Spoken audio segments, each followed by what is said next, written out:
Amis investisseurs, bonjour. Écoutez, bienvenue dans cette nouvelle vidéo. Donc ce que je vous propose, c'est de voir ensemble quel est le montant minimum pour pouvoir investir correctement en bourse.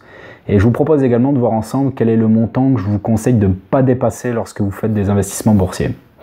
Donc sur le premier point, quel est le montant minimum? Finalement, c'est relativement simple à calculer. Ce qu'on va regarder, c'est le prix des transactions en fait. Lorsque vous achetez ou vous vendez des actions en ligne, on va regarder combien va vous coûter à peu près les frais de transaction pour pouvoir voir quel est le montant qu'il faut à minima investir pour pas que ce soit dissuasif, que les frais deviennent dissuasifs. Donc en fait les brokers en ligne, donc les courtiers chez qui vous allez acheter et vendre les actions, il y en a de plus en plus qui se sont développés sur internet et cela vous propose des prix qui sont très attractifs.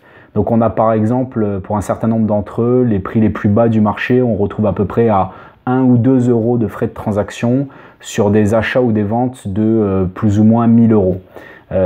Donc ce qui fait lorsque vous investissez 1000 euros, ça représente donc 0,1% de la transaction, donc c'est quand même tout à fait négligeable. Voilà. Moi ce que je conseille en fait pour que ces frais de transaction restent raisonnables, c'est que ça ne dépasse pas 0,5% de la transaction. Donc si vous êtes à peu près à 1 euro de frais à moins de 1000 euros, du coup pour être à 0,5%, ça fait un minimum de 200 euros par achat d'action. Voilà, donc ça 200 euros, on va dire c'est le minimum pour acheter une valeur, sachant que les actions, une grande majorité des actions sont cotées à moins de 200 euros. Voilà. Le deuxième point, c'est pour être, comme je l'ai expliqué sur d'autres vidéos, à minima diversifié.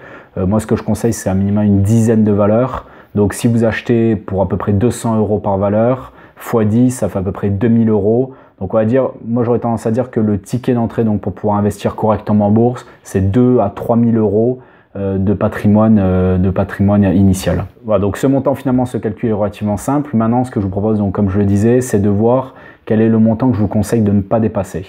Pour pouvoir calculer le montant que je vous conseille de ne pas dépasser, il y a plusieurs choses à regarder qui sont plutôt une analyse sur le patrimoine que vous avez. La première règle, c'est évidemment que l'investissement que vous allez investir en bourse, c'est de l'argent dont vous ne devez pas avoir besoin sur le long terme, c'est-à-dire à minima sur les 10 prochaines années. Alors ça c'est assez marrant parce qu'il y en a beaucoup qui me disent ouais mais tu comprends, moi j'aimerais bien investir en bourse mais 10 ans non c'est pas possible, j'aurais besoin de mon argent avant. Alors il faut vraiment, moi je pense, comparer la bourse à comme si vous achetiez un appartement que vous pourrez mettre en location.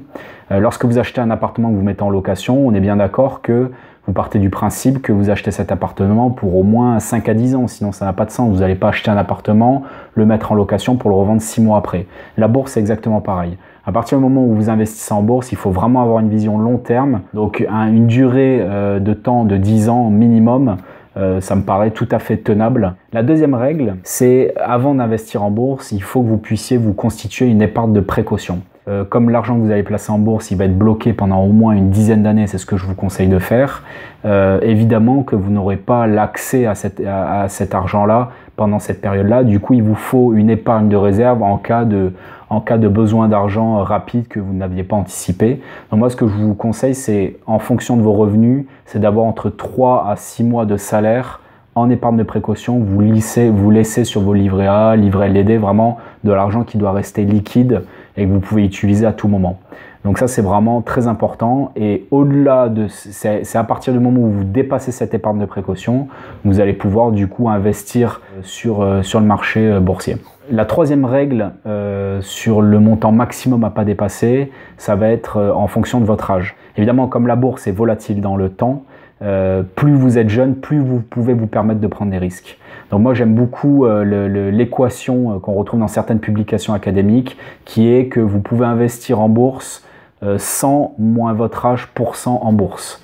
C'est-à-dire, par exemple, si vous avez 30 ans, c'est 100 moins 30, donc à peu près 70% de votre patrimoine peut être investi en bourse. Donc évidemment, on voit bien avec cette formule que plus on avance en âge, plus on a intérêt à réduire le pourcentage de son patrimoine en bourse. Plus vous investissez jeune et tôt, plus vous avez de chances de gagner de l'argent, puisque comme on l'a vu à plusieurs reprises sur mes vidéos, sur le très long terme, la bourse est fondamentalement haussier.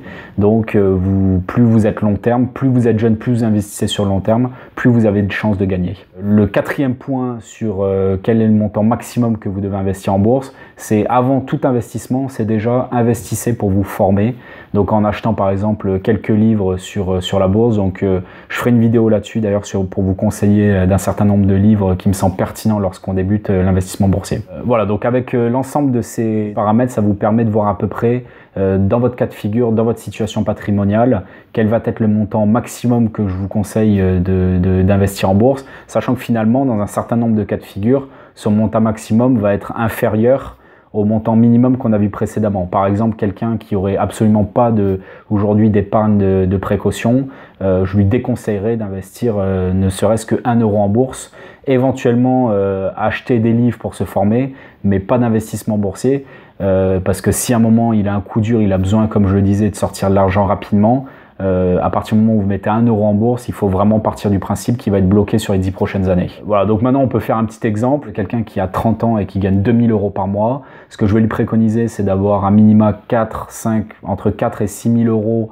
d'épargne de précaution en fonction évidemment de ses besoins du quotidien, et après sur l'épargne mensuelle qu'il peut générer, donc admettons par exemple sur les 2000 euros il arrive à épargner 500 euros par mois, je lui conseillerais de limiter à 70% de cette épargne là sur le placement boursier, c'est-à-dire à hauteur de 350 euros par mois sur l'épargne qu'il peut réaliser, et mettre les 150 euros de différence, donc les 150 euros qui lui restent d'épargne sur des livrets sécurisés, éventuellement un PEL ou éventuellement un fonds euro, voilà, quelque chose en tout cas qui est sécurisé en cas de baisse des marchés.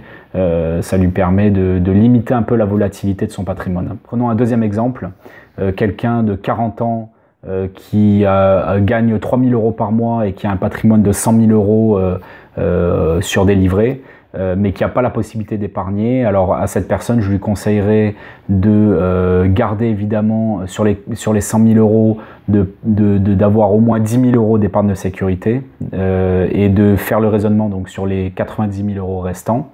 Étant donné qu'il a 40 ans, ce que je lui conseillerais, c'est d'investir maximum 60% de ces 90 000 euros, ce qui représente donc 54 000 euros sur les marchés boursiers, et de garder le reste sur une épargne beaucoup plus sécurisée pour encore une fois éviter une forte volatilité de son patrimoine dans le temps.